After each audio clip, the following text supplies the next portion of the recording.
Bicol. Today is Sunday, April 28, 2024.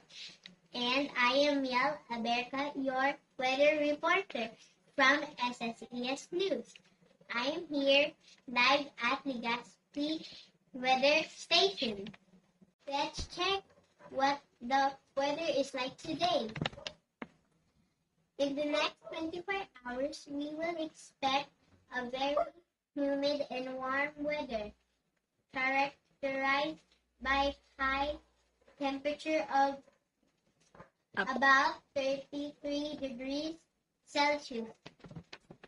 For our heat index forecast, Legazpi is expected to experience 46 degrees Celsius heat throughout the day. So we suggest that you limit outdoor activities and stay indoors to avoid the risk of heat stroke.